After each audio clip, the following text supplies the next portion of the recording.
저는 오늘 시편 40편 말씀을 중심으로 다윗의 믿음, 나의 믿음이라는 제목으로 하나님의 말씀 나누겠습니다.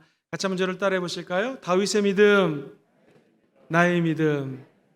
시편 40편에 등장하는 다윗의 믿음은 세 가지로 압축할 수 있을 것 같아요. 첫 번째, 한번 같이 해보실까요? 기다림.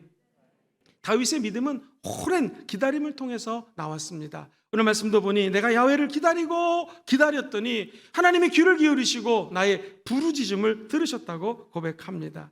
한 번은 예루살렘에 마땅히 있어야 될 하나님의 법궤가 엉뚱한 곳에 가 있다가 예루살렘으로 들어오게 됩니다. 이 모습을 다윗은 너무나 기뻤습니다. 그래서 속옷이 벗겨지는지도 모르고 하나님을 경배했습니다. 아내도 주변 사람들도 왕이시여 채통을 지키시옵소서, 지금 반스가 내려갔습니다 라고 비웃는 사람이 있을 정도로 다윗은 하나님을 찬양할 때는 기쁨과 감격 속에 하나님을 찬양했던 것이죠. 다윗은 그냥 기다린 것이 아니에요. 믿음으로 기다렸습니다. 내가 야훼를 기다렸더니 그냥 기다린 게 아니에요. 야훼 하나님이 귀를 쫑긋 세우시고 내가 말하는 기도를 듣고 계십니다. 그러므로 나는 믿음으로 기다린다라는 거예요. 영어 성경에는 대부분이 I waited patiently, 정말로 인내하면서 하나님을 기다렸노라고 고백하고 있습니다. 다윗은 하나님을 기다리는 인내의 사람이었습니다. 우리도 환난 가운데, 고난 가운데 즐거워할 수 있는 것은 환난은 인내는 우리의 성품을 아름답게 만드시고 결국에는 소망의 세계로 인도하실 것을 믿기 때문입니다. 사랑하는 성도님들, 정말로 허무맹랑하게도 아들이, 그것도 첫째 아들이 아닌 둘째 아들이 아버지 나 유산 좀 미리 주세요. 지금도 예의 없는 아들인데 고대 근동에는 이런 일이 있을 수가 없습니다. 아버지 나 유산이 있잖아요. 유산 좀 미리 주세요 해서 허랑방탕하게 돈을 씁니다. 결국에는 돼지 주염 열매를 먹고 있는 처참한 자기 자신을 보면서 차라리 우리 아버지 집에 가서 종살이 하는 게 낫겠다 하면서 아들이 돌아옵니다. 아버지는 어떻게 했을까요? 당시 고대 근동에 지체 높은 사람은 오물들이 많은 과수밭을, 또 집 앞에 있는 뜰을 맨발로 다니지 않습니다. 신발 신고 다닙니다. 그런데 아들이 오는 장면을 목격하자 아버지는 그냥 신발 제대로 신고 나갈 수가 없었습니다. 그래서 맨발로 아들을 향해 뛰어갑니다. 그 더럽고 추악한 아들을 끌어안으면서 반지를 삱니다. 반지를 주면서 아들 신분의 회복이죠. 큰아들에게 말합니다. 송아지를 잡아라, 파티를 열자라는 것입니다. 하늘 아버지는 저와 여러분들을 기다리고 계십니다. 아무리 죄를 짓고 허랑방탕한 인생을 산 사람이 있다 할지라도 오늘 아버지의 기다림 앞에 무릎 꿇고 돌아오시게 되기를 주의 이름으로 축원드립니다. 아버지는 자식이 돌아오면 동구밭을 맨발로 달려가듯이 오늘 하나님은 하늘문을 여시고 후에 하나님의 넓은 품 안에 저와 여러분들이 안기기를 기다리고 계십니다. 그렇다면 우리들도 주변 사람들이 변하지 않고 아직 원숙한 크리스찬이 되지 않았을 때 어떻게 해야 될까요? 기다려주시기를 바랍니다. 기다리면 그분들도 곧 하나님의 아들 예수 그리스도를 믿는 참된 그리스도인으로 거듭나게 될 줄 믿습니다. 크리스찬 그냥 되지 않습니다. 기다려야 됩니다. 또 크리스찬이 다 되고 난 다음에 응답만 쏟아지지 않습니다. 기다리면 우리의 믿음이 일취월장할 것이요 하나님의 때에 하나님의 은혜가 촉촉히 젖어드는 은혜를 체험하게 될 것입니다. 다윗은 기다리는 하나님의 은혜를 체험한 자요 믿음 있는 사람이었습니다. 그리고 다윗은 기다리면서 그냥 기다리지 않았습니다. 1절 말씀을 자세히 읽어보면 그 마음속에는요, 왜 기다렸는가? 기도 응답에 대한 확신이 있었어요. 믿음이 있었어요. 내가 야훼를 기다렸더니 그냥 기다리는 것이 아니라 주님은 귀를 기울여 주시고 저와 여러분들의 일거수일투족을 보시고 우리의 부르짖음을 지금 듣고 계신다라는 것입니다.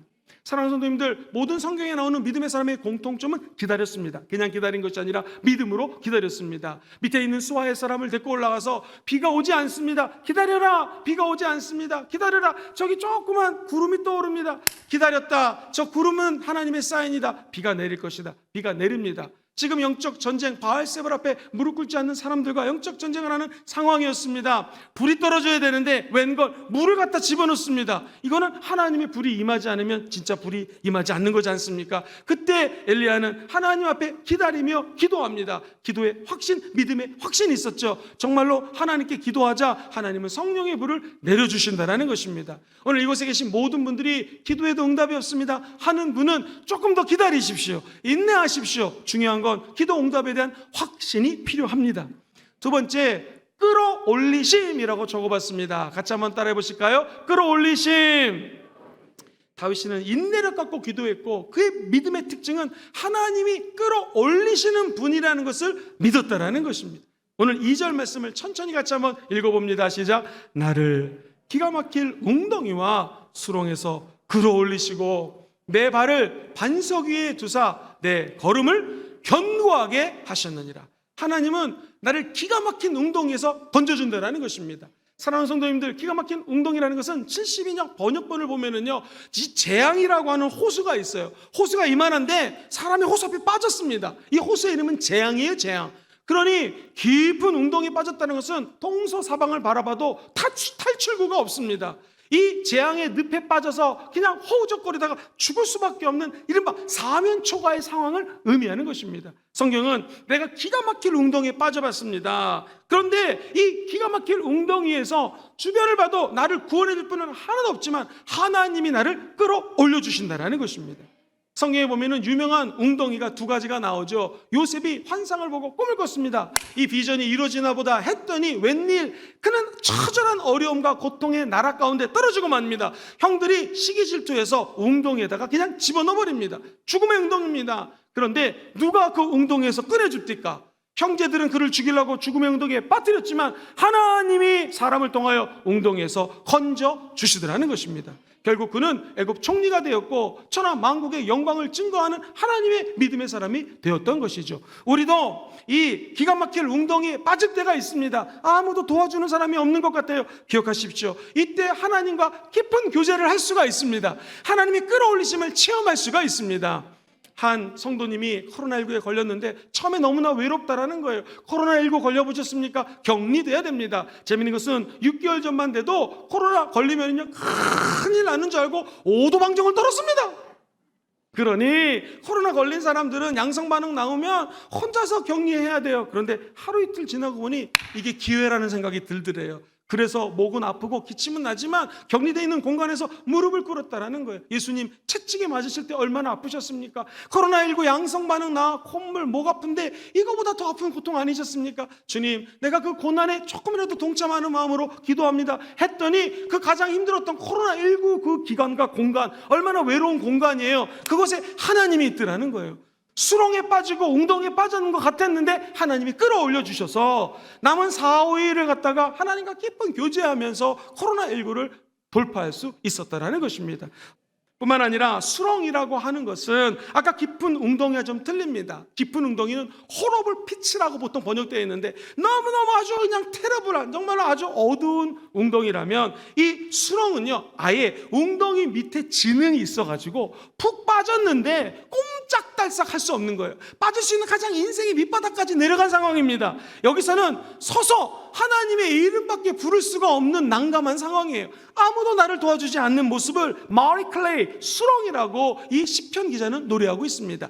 나를 깊은 웅덩이, 재앙의 웅덩이에 빠졌는 줄 알았는데 이제 저 밑에 수렁까지, 진흙까지 내려갔어요. 그래서 마리 클레이라고 적혀져 있죠. 진흙 속에서 옴짝달싹 못하는 다윗의 모습을 그린 것입니다. 사망이 둘러친 위협과 공포 속에서 다윗은 하나님의 은혜만을 바라보고 있는 것입니다. 이게 다윗의 믿음입니다. 다윗은 이미 10대에 왕으로 기름 부으심을 받았습니다. 그러나 그는 하나님의 은혜 가운데 살았지만 늘 도망다니고 쫓겨다니고 들과 광야에서 엄청난 고생을 했습니다. 그러나 그를 끌어올리신 분은 하나님이셨습니다. 배반당합니다. 때로는 굴에 들어가서 잠을 잡니다. 생존을 위해서 때로는 미친 사람처럼 연기를 해야 됩니다. 이런 다윗을 끌어올리신 분은 하나님이십니다. 하나님은 37살에 남북조 왕국을 통일하면서 다윗을 왕으로 세웁니다.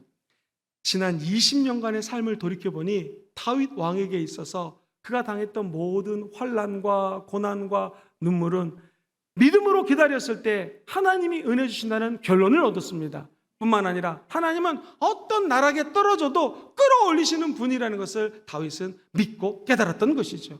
다윗의 믿음은 이처럼 기다림, 두 번째 끌어올림의 믿음이었다면 마지막 세 번째 한번 따라해 보실까요? 새 노래.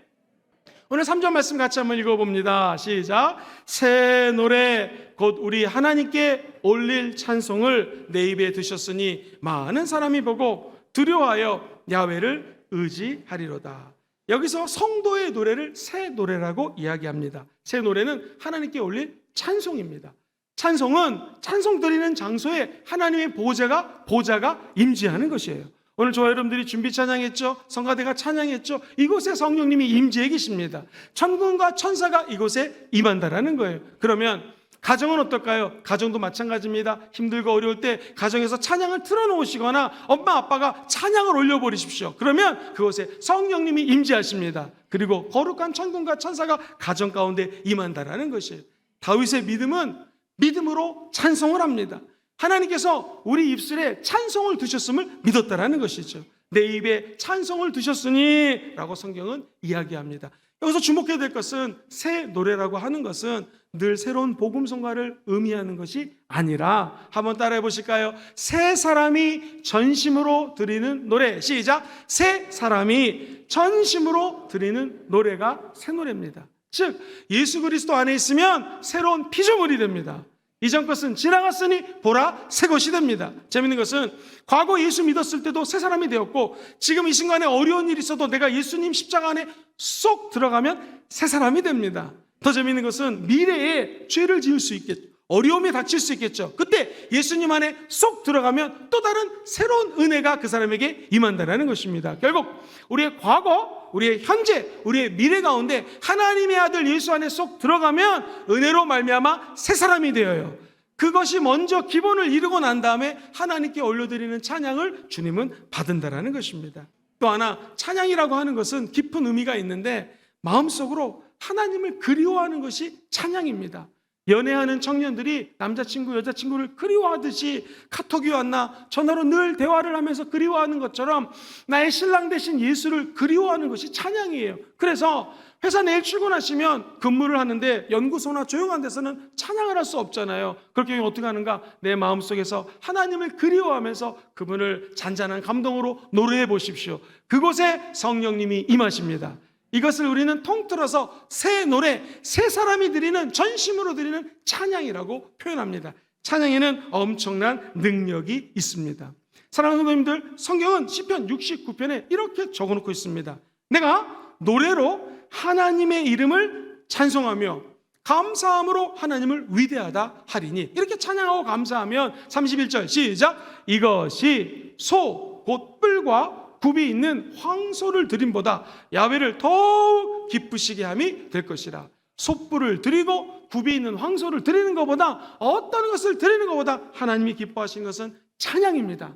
하나님께 감사드리는 것입니다. 거꾸로 얘기하면 마귀는 찬양하지 말라고 합니다. 새 노래를 부르지 말라는 거예요. 새 사람이 되지 말라는 거예요. 마귀는 지금도 얘기합니다. 감사하지 말고 원망하고 불평하라는 것입니다. 이것이 영적 전쟁입니다. 어디서 영적 전쟁이 일어날까요? 내 생각 속에서 일어납니다. 아예 TV 리모컨으로 채널을 바꿀 수 있는 것처럼 우리의 생각을 하나님의 찬양하는 채널로 바꾸시기를 바랍니다. 그러면 기적이 일어납니다.